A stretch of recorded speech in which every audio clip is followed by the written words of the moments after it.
Assalamualaikum warahmatullahi wabarakatuh. Perkenalkan, nama saya Indi Nodika dengan NIM P1321032 dari Prodi T3 Manajemen Pemasaran kelas A.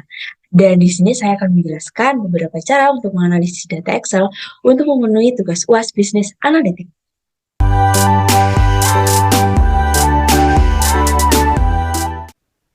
Oke teman-teman, dan yang pertama ini kita akan menganalisis linear regression prediction. Nah, di sini sudah tampil datanya yang mana terdapat durasi X dan juga skor dengan simbol Y. Nah, durasi X ini bisa dikatakan durasi untuk atlet berlatih. Sedangkan skor dengan simbol Y ini bisa dikatakan sebagai skor yang didapat seorang atlet dari latihan yang telah dia lakukan. Nah, sebagai contohnya di sini, seorang atlet melakukan latihan dengan durasi selama 1 jam, maka dia akan memperoleh skor sebanyak 76. Dan seperti halnya seorang atlet berlatih dengan durasi 5 jam, maka dia akan mendapatkan skor sebanyak 94. Nah, di sini bisa kita simbolkan durasi dengan simbol X dan juga skor dengan simbol Y. Nah, dari data ini kita akan mencari coefficient of slope ataupun garis miring dan juga mencari coefficient of interface. Nah, untuk pertama-tama kita akan mencari coefficient of slope atau garis miringnya dari data yang ada.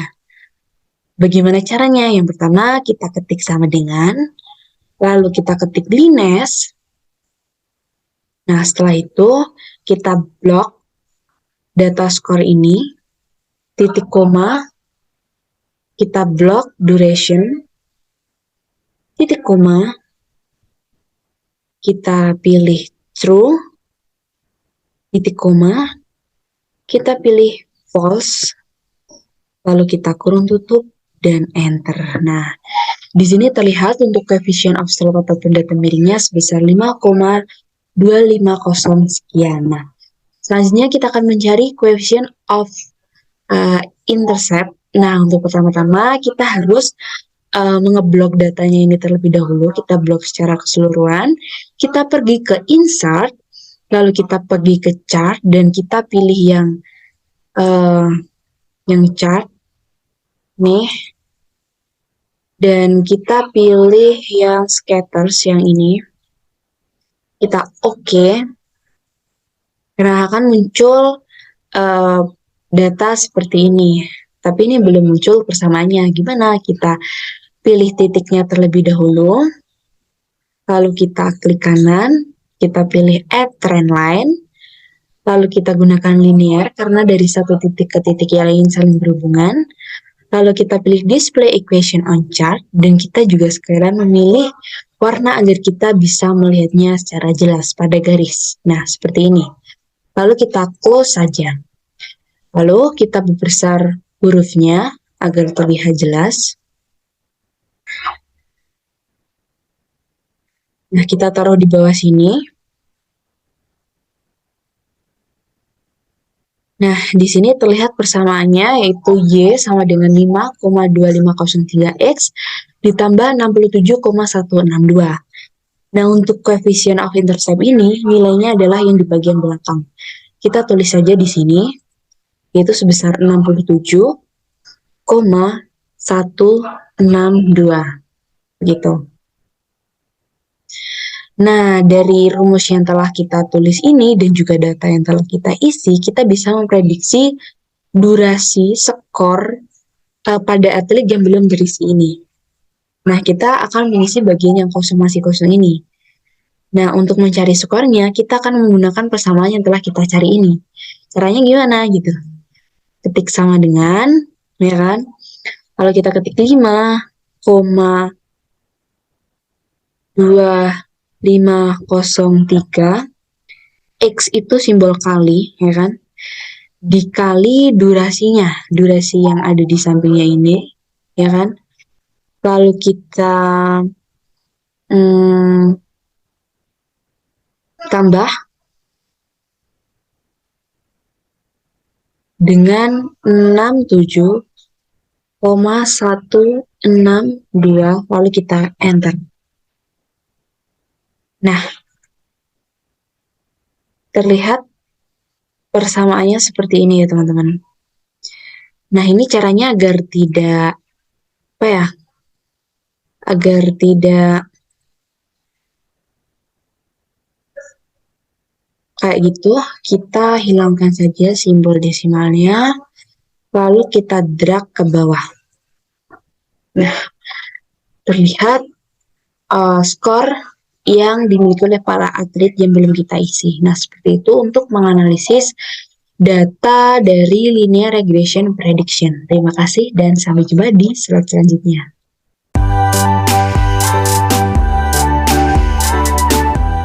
Yang kedua, kita akan menganalisis linear regression hypothesis testing di Microsoft Excel. Nah, di sini sudah terlihat datanya yang mana terdapat data iklan radio dengan simbol X1, digital marketing dengan simbol X2, iklan koran dengan simbol X3, dan juga keputusan pembelian dengan simbol Y. Nah, dari data tersebut, kita akan mencari linear regression hypothesis testingnya. Nah, gimana caranya gitu? Caranya adalah sebagai berikut. Yang pertama, kita ke data terlebih dahulu, ke bagian data, lalu kita ke data analyze.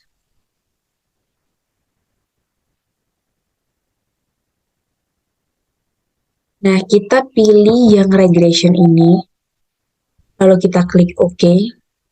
Nah, akan terlihat tampilan tabel seperti ini, yang mana kita akan harus mengisi data-data yang ada di dalam ini. Yang pertama, kita akan mengisi input year ranks. Kita akan mengisinya dengan mengeblok bagian keputusan pembelian dengan simbol Y. Dan untuk input X ranks, kita akan mengeblok iklan radio, digital marketing, dan juga iklan koran. Nah, setelah itu kita centang yang label, lalu kita pilih OK.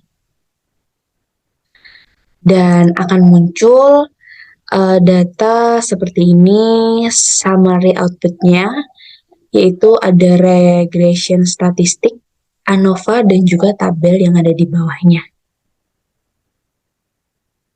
Nah, ini kita tata terlebih dahulu biar lebih mudah untuk menganalisisnya.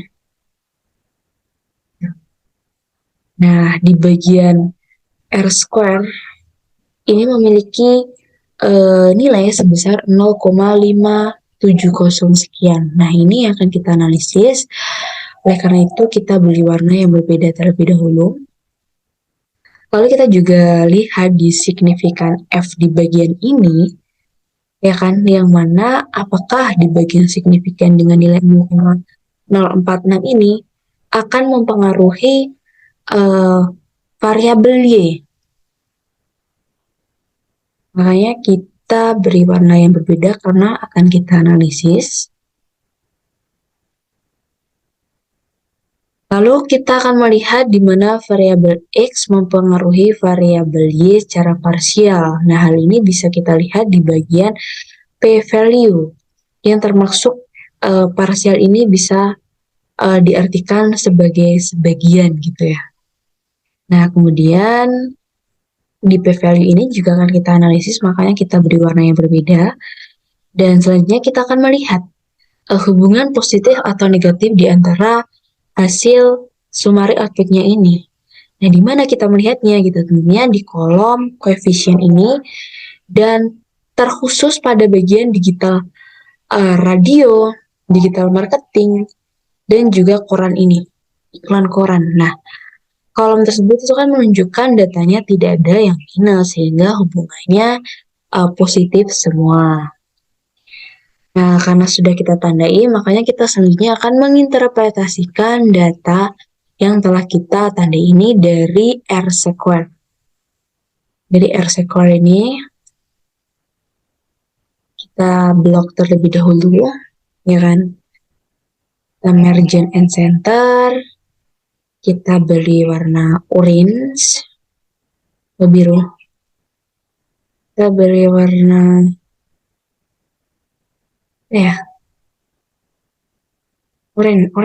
orange lah.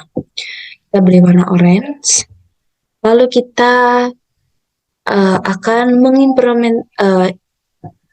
menginterpretasikan dari data yang ada di samping itu.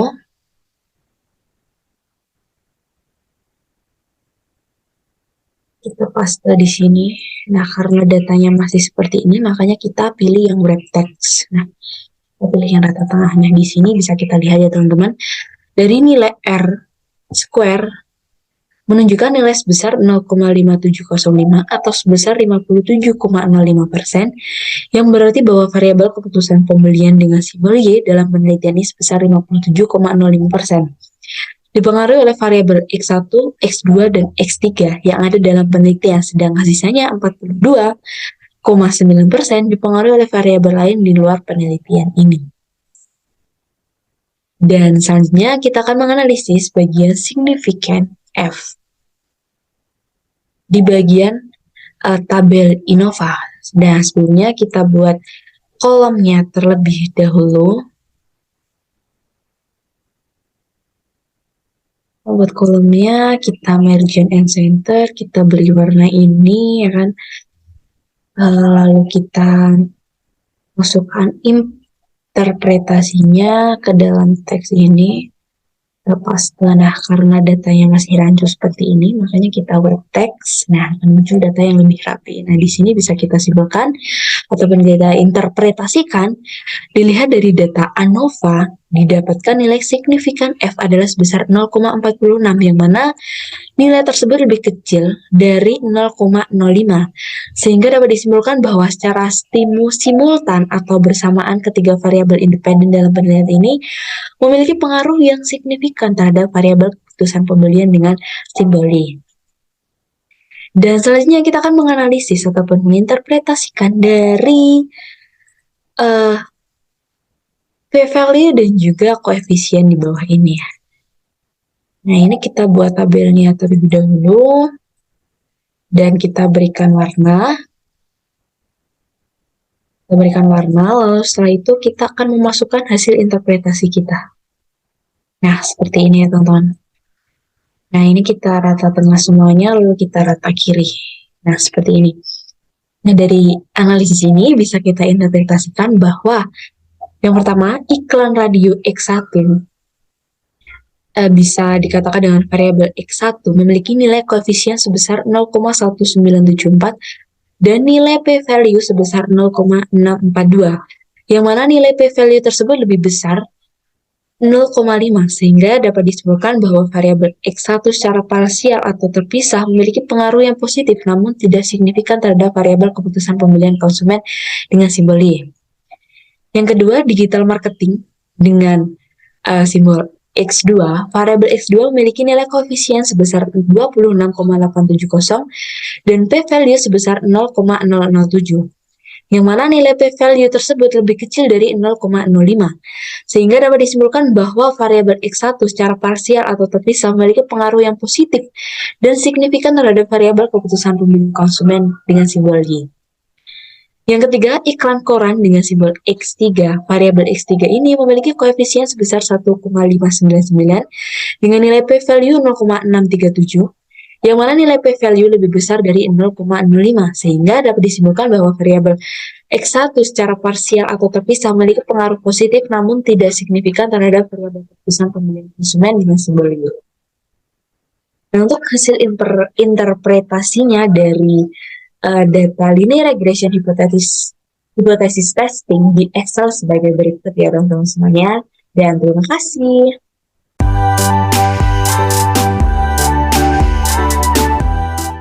Oke teman-teman, dan selanjutnya kita akan analisis data yang masih tadi, masih sama dengan namanya linear regression hypothesis testing, tapi ini dalam bentuk SPSS kita menganalisisnya. Dan yang pertama kita harus membuka aplikasi SPSS-nya terlebih dahulu, lalu kita kembali data Excel yang tadi di bagian sheet 1, lalu kita blok semua datanya ini, tapi judulnya tidak usah diblok, hanya datanya saja. Kita copy, lalu kita salin, lalu kita paste di bagian SPSS ini.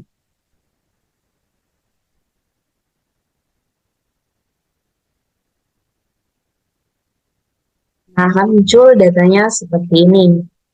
Lalu kita ke variabel view. Dan di bagian name ini kita ganti namanya menjadi X1, bawahnya X2, bawahnya X3, bawahnya lagi Y. Gitu. Dan untuk bagian measure ini, di bagian measure, kita buat menjadi scale semuanya. Scale. Nah, untuk label, di label ini kita ketik yang pertama iklan radio,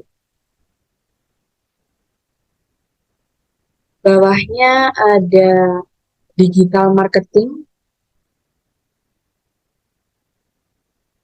bawahnya lagi ada iklan koran,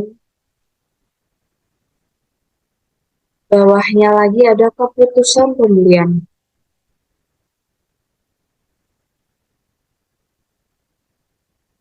Nah, ada ini keputusan pembelian. Setelah kita mengubah datanya di bagian nama, label, dan juga measure, kita kembali ke data view lagi. Lalu kita pergi ke analyze, kita pilih regression, kita pilih yang bagian linear. Nah, di bagian ini, kita akan memasukkan data-datanya yang mana yang dependent dan juga yang mana yang independent. Data yang dependent adalah keputusan pembelian, sedangkan data yang independent ada iklan radio, digital marketing, dan juga iklan koran. Kan? Lalu, setelah itu, kita ke statistik. Dengan kita ke statistik bagian ini, kita centang Colonia Rate Diagnostic Unit. Lalu kita klik continue. Yang Colonia. Lalu kita ke plot. Nah, di bagian Y ini adalah spreadsheet. Masukkan. Nah, di bagian X ini adalah spread. Terus yang di bagian standardized residual plot ini kita centang semua yang di bagian histogram. Normal probability plot kita centang. Lalu kita continue. Kita pergi ke set. Nah, di bagian set ini kita centang yang under standardized. Kita centang. Lalu kita continue. Lalu kita pilih oke.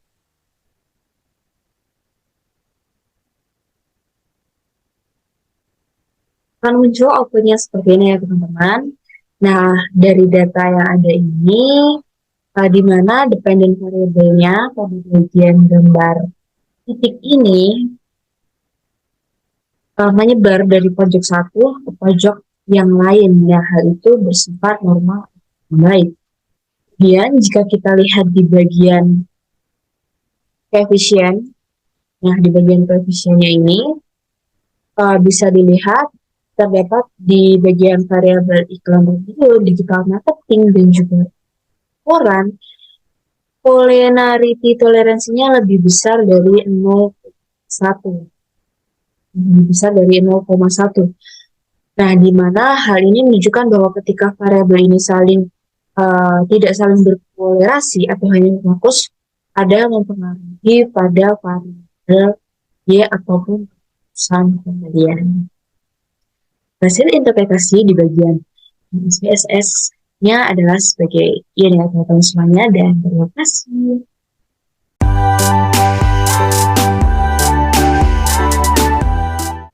Oke teman-teman, dan selanjutnya kita akan menganalisis logistik regression pada data yang ini, yang mana sudah terdapat data sebagai berikut ini, ada substrate, age, dan juga income.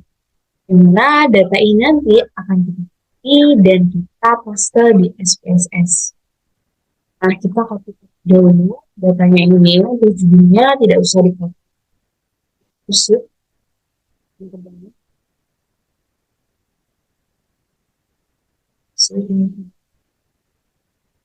Nah, ini kita copy. Lalu kita buka file SPS di sini. Paste di sini. Nah, kita ke variabel view. Ubah namanya.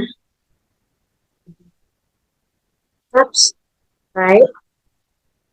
Ada age. Dan juga income.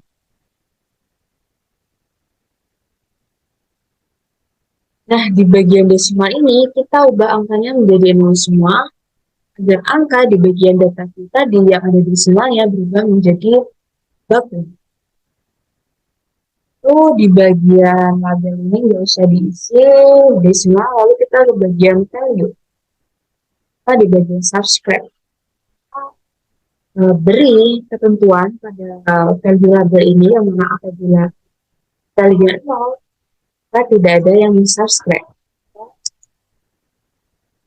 Subscribe, kita add, apabila ada value 1, ada yang subscribe, makanya kita tulis subscribe saja. Lalu kita add, lalu kita oke. Lalu setelah itu di bagian measure ini, kita ubah menjadi scale semuanya.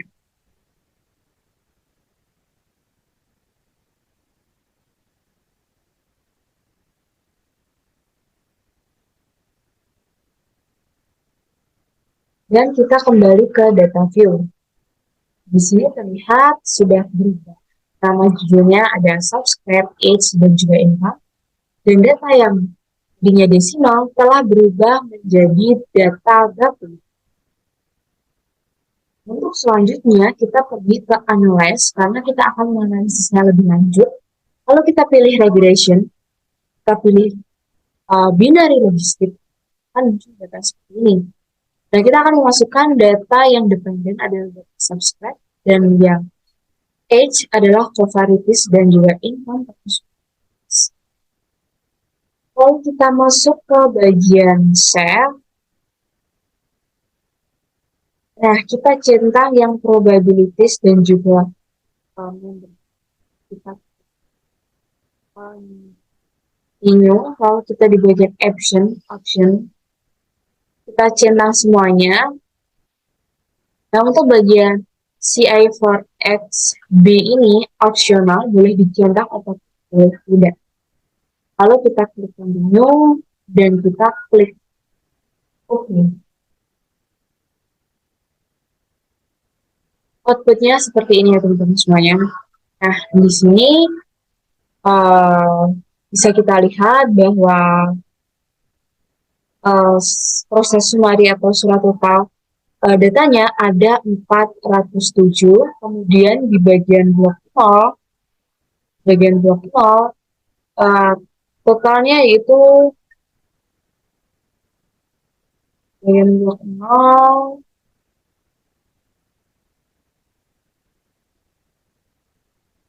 di bagian blok 0 ini totalnya ada 553.767 jika dibandingkan dengan blok satunya yaitu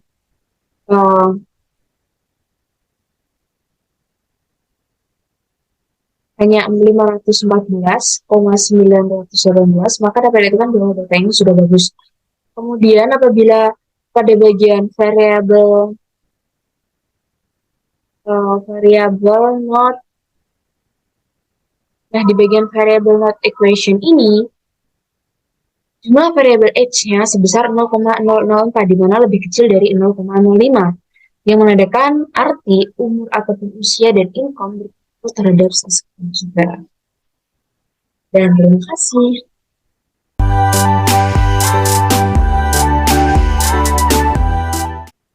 Oke teman-teman, dan terakhir kita akan menganalisis data machine learning, yang mana di sini terdapat data machine learning, dan di sini ceritanya saya akan melakukan rekrutmen karyawan baru karena di sini sebagai manajer sumber daya manusia. Dan dari data ini bisa dilihat saya sudah mendapatkan data mengenai 100 karyawan lama yang sudah dites berdasarkan EQ, gender, teliti, personality, pengalaman kerja, gelar, match, Aldi Tahir, dan juga performa. Kemudian di sini saya juga mendapatkan 15 data calon karyawan baru yang telah diselesaikan tes EQ sampai apakah karyawan tersebut merupakan fans Aldi Tahir. Nah, setelah tes ini, saya juga akan memprediksi performa yang dimiliki calon pendaftar karyawan tersebut dan nantinya akan direkrut untuk bekerja di perusahaan ini. Dalam proses perekrutan sendiri tidak hanya didasarkan pada asumsi belaka, namun dilihat dari atau direkrut berdasarkan data yang sudah ada. Nah, di sini bisa dilihat di data variable view ini terdapat variabel independen yaitu EQ, gender, teliti, personality, pengalaman kerja, gelar, match, dan fans Aldi Tahir. Sedangkan untuk variabel dependennya yaitu performa kerja di bagian bawah sendiri. Dan di sini saya akan mencari beberapa performa kerja dari 15 karyawan. Nah, di sini kita ke data view dan kita akan mencari di bagian ini paling bawah. Nah, kita akan mencari performa kerja dari 15 karyawan baru. Dan bagaimana cara kita menganalisisnya? Untuk lebih jelasnya seperti ini ya teman-teman semuanya. Kita pergi ke analyze. Nah, kita pergi ke neural network. Lalu kita pilih multi-layer perceptron. Nah, nanti akan muncul tabel seperti ini dan kita harus mengisinya, yang mana untuk variabel dependent kita isi skor kinerja kita masukkan, dan untuk variabel faktor kita abaikan. Untuk covariates kita masukkan dari EQ, gender, ketelitian, personality, pengalaman kerja, gelar,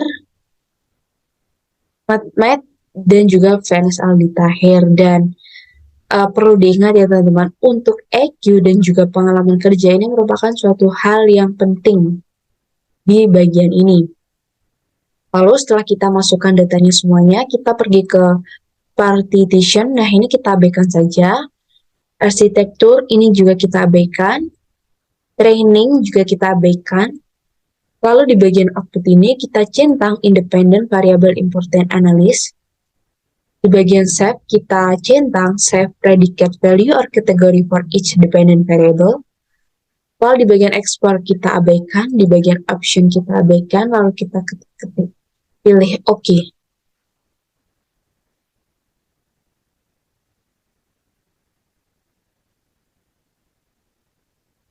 Kita pilih OK, dan muncul outputnya seperti ini ya teman-teman semuanya. Nah,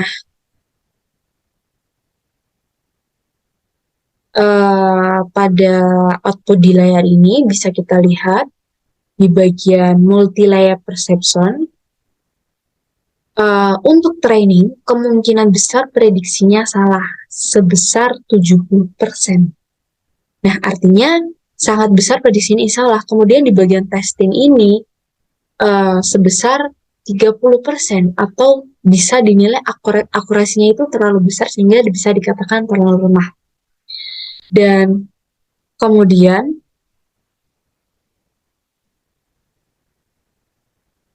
salah coy, ulangi lagi.